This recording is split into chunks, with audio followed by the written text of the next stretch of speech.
प्रायः लोग ये पूछते हैं कि हम कौन सी भगवत गीता पढ़ें, कौन सी भगवत गीता सबसे अधिक प्रामाणिक है, which is the most authentic Bhagavad Gita. ये प्रायः लोगों का प्रश्न है, तो इसीलिए आज हम आपको इसी की कुछ जानकारी देंगे। इसमें एक बात उठती है कि आप किस, एक जन सामान्य में एक बात होती है कि कुछ लोग तो ऐसे हैं जो हिंदी भाषा अच्छी प्रकार से जानते हैं, दूसरे कुछ लोग ऐसे भी हैं जो कुछ हिंदी भी जानते हैं, कुछ संस्कृत भी जानते हैं या संस्कृत अच्छे से जानते हैं, कुछ लोग ऐसे हैं जो इंग्लिश अच्छे से जानते हैं, तो या फिर कोई मराठी है, गुजराती है या कोई अन्य भारतीय भाषा जानते हैं। उनके लिए कौन कौन सी भगवत गीता पढ़ना उपयुक्त रहेगा, एक जन सामान्य के स्तर से हम ये बात आज आपको जानकारी देंगे। सबसे पहले हिंदी भाषा जानने वाले जो भी जिज्ञासुजन हैं, जो भी भक्तजन हिंदी भाषा में भगवत गीता पढ़ना चाहते हैं, उनके लिए सबसे अच्छा है श्रीमद् भगवत गीता गीता प्रेस गोरखपुर के द्वारा। गीता प्रेस गोरखपुर के द्वारा एक तो कुछ ऐसी भगवत गीताएं आती है, छोटी की भगवत गीता, जिसके अंदर में केवल ऊपर श्लोक, इसके अंदर में सिर्फ मूल श्लोक ही दिए गए हैं, ये पाठ करने के लिए अच्छी है। कुछ भगवत गीता ऐसी है जिसके अंदर में मूल श्लोक दिया है और ऊपर यहाँ पर हर जगह पे मूल श्लोक दिया है और उसके नीचे उसका श्लोक का अर्थ दिया हुआ है। एक ये भी भगवत गीता है, ये भी आप पढ़ सकते हैं। उसके अतिरिक्त में गीता प्रेस गोरखपुर की एक ये बहुत अच्छी भगवत गीता है, जिसके अंदर में एक तरफ पूरे जितने भी जैसे श्लोक है, सपोज करिए यहाँ धर्म क्षेत्रे कुरुक्षेत्रे समवेतायुसवः, तो यहाँ माम कहा पांडवाश्चैव किम कुर्वत संजय, तो यहाँ पर इन्होंने पहले इनका हर श्लोक का संधि विच्छेद करके नीचे 2 लाइन में दे दिया है। संधि विच्छेद करने के बाद में ये लाइन से संधि विच्छेद है, उसके बाद में फिर लाइन से इनका अन्वय करके यहाँ पर अर्थ दिया है। हर शब्द का पहले यहाँ पर संस्कृत शब्द लिखा हुआ है और संस्कृत के पास में यहाँ पर इसकी हिंदी लिखी हुई है। जैसे कि यहाँ लिखा है कुरु धर्म क्षेत्रे, तो धर्म भूमि में, कुरुक्षेत्र यानी कुरुक्षेत्र में, समवेता यानी एकत्रित, इस प्रकार अर्थ दिया है।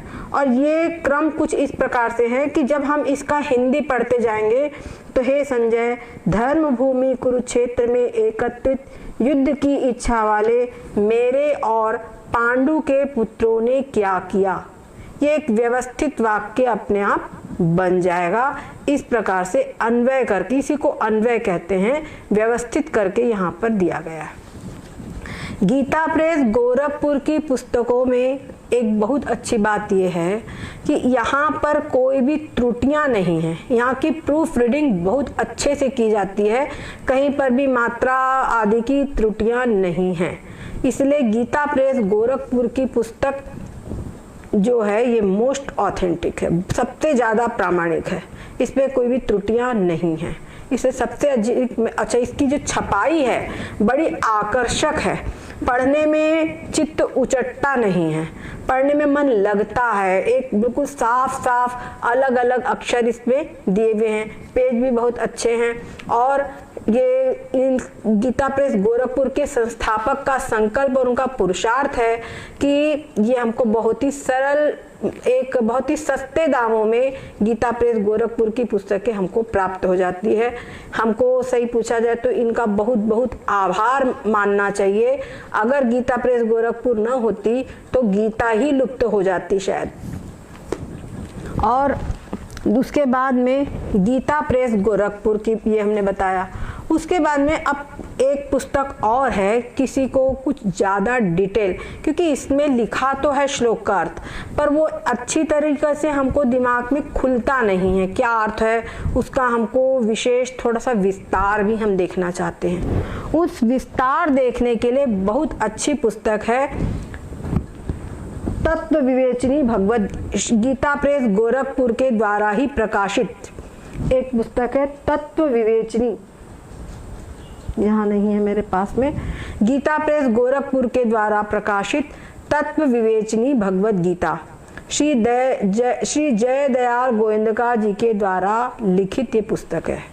इस पुस्तक की विशेषता ये है कि प्रश्नोत्तर रूप में लिखी गई है और साथ साथ में इसमें जैसे भगवान शंकराचार्य जी ने जो गीता पर भाष्य लिखा है और मधुसूदन सरस्वती जी ने भी इस पर भाष्य लिखा है, टीका लिखी है, उन सब टीकाओं का एक कहना चाहिए उन सबको लेकर उनका संक्षिप्त करके सरल भावार्थ तत्व विवेचनी भगवद गीता में लिखा हुआ है। इसलिए तत्व विवेचनी भगवद गीता हमारे जो किशोर पीढ़ी है ये अगर उसको पढ़ेंगे तो इनको फटाफट समझ में आएगा और रुचि बढ़ेगी। इसलिए तत्व विवेचनी भगवद गीता बहुत ही अच्छी है। उसके बाद में अब कुछ लोग ऐसे हैं जिनको संस्कृत आती है, भले ही बहुत नहीं आती लेकिन कुछ संस्कृत आती है और कुछ हिंदी आती है। उनको हम ये कहेंगे कि वो शांकर भाष्य भगवद गीता गीता प्रेस गोरखपुर के द्वारा प्रकाशित। अभी यहाँ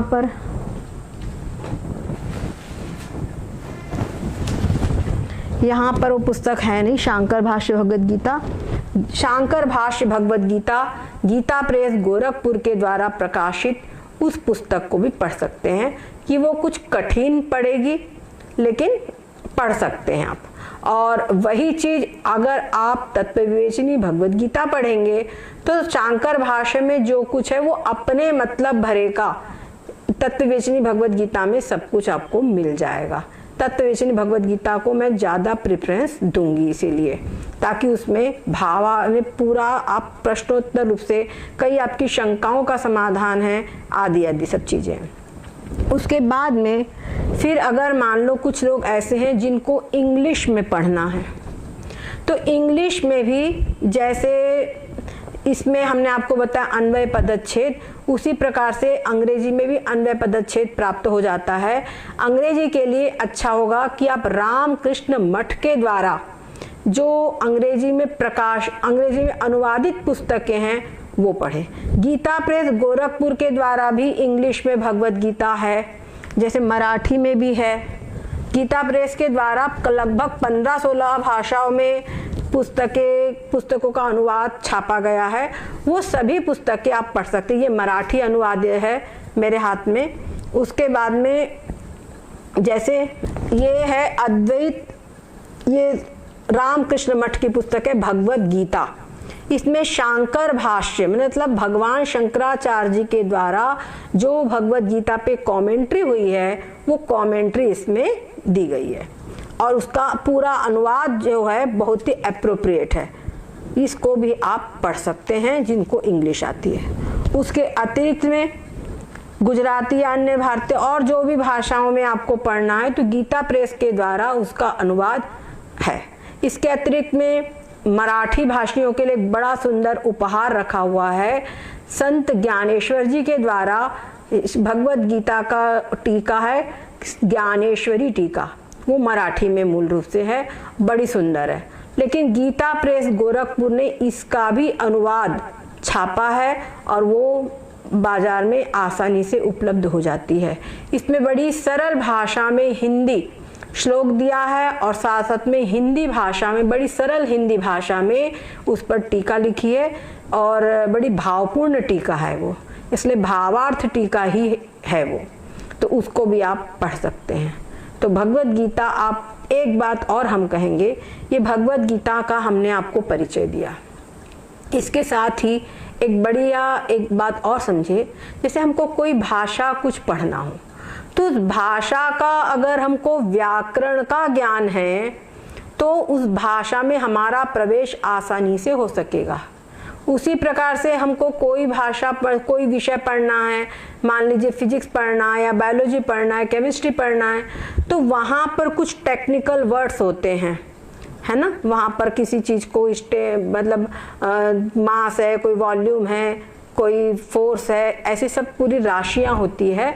उन राशियों को अगर हमको सब मालूम हो कि किसको क्या बोलते हैं, उसका पूरा विवरण हमको पता हो, तो उन विषयों को हम आसानी से समझ सकेंगे। और वहाँ पर हमारा प्रवेश हो सकेगा। फिर आगे हम हाई स्कूल, मतलब जो ऊंचाई वाली चीज़ें उनको भी हम पढ़ सकेंगे। ठीक उसी प्रकार से जैसे भगवत गीता है, एक तो इसके अंदर में है भाषागत कठिनाई। भाषा क्या है? संस्कृत भाषा है। दूसरी चीज इसमें विषयगत कठिनाई भी है।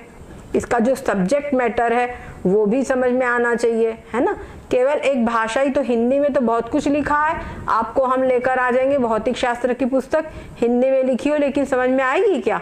नहीं आएगी, क्योंकि उसका विषय जो है वो विषय भी तो हमको समझना चाहिए।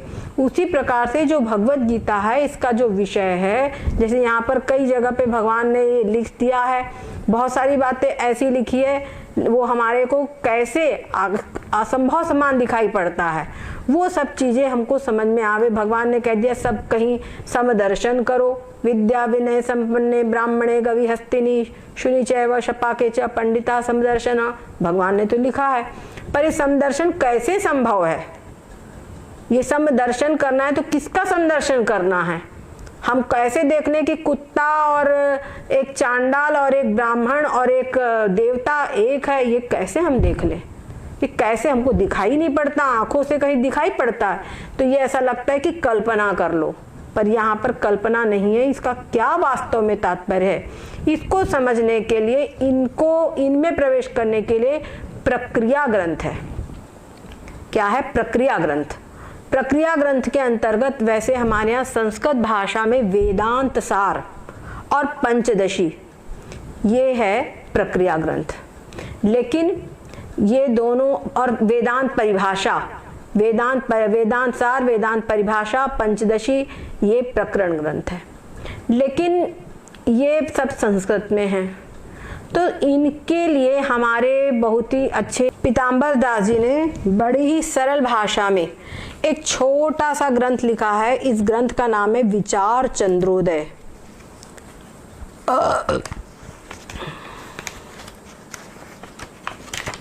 ये ग्रंथ है, इसका नाम है विचार चंद्रोदय।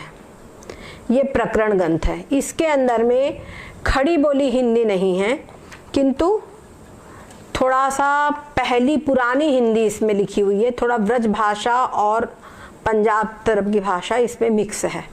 तो ये भाषा थोड़ी सी मतलब कठिन लगती है, पर बहुत कठिन नहीं है, और इसमें विषय वस्तु बड़ा सार रूप से सब समझा दिया गया है। बहुत ही अच्छा है, छोटा सा ग्रंथ है। इस ग्रंथ को, और इसके बाद में एक है विचार सागर, वो भी बड़ा अच्छा ग्रंथ है, वो लिखा हुआ है श्री निश्चल दास जी के द्वारा, विचार सागर। और उसके साथ ही साथ में जैसे वेदांत सार आदि तो संस्कृत में है, और पंचदशी श्री विद्यारण्य मुनि के द्वारा है। परंतु हम विचार चंद्रोदय, विचार सागर, ये दो ग्रंथ भी अगर हम पढ़ लेते हैं तो कहते हैं कि अपने मरने के लिए सुई काफी है ना। तो हमारे कल्याण के लिए ये दो ग्रंथ अगर हमने पढ़ लिया तो निश्चित रूप से आप समझिए कि भगवत गीता में, उपनिषदों में, इन सभी ग्रंथों को समझने भरे का हमको दिमाग ज्ञान मिल जाएगा। वो ग्रंथ हम समझने लग जाएंगे। ठीक है, जैसे कई बातें आपको आएगी, यहाँ पे कह दिया जीव और ब्रह्म एक है, तो जीव और ब्रह्म एक कैसे हो सकते भाई? हम जीव और ब्रह्म यानी परमात्मा दोनों एक कैसे हो सकते हैं?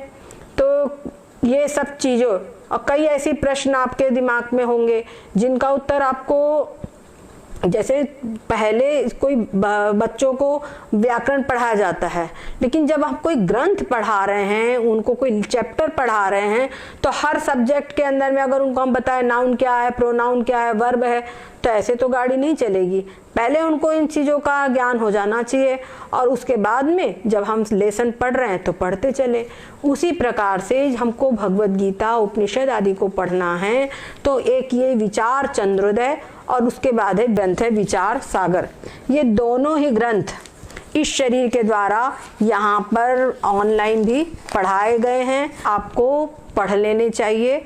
और हमारे चैनल, यूट्यूब चैनल से भी हम इसको पढ़ा रहे हैं, जिससे कि दूर दराज के लोग भी इसमें भाग ले सके और इसका लाभ उठा सके।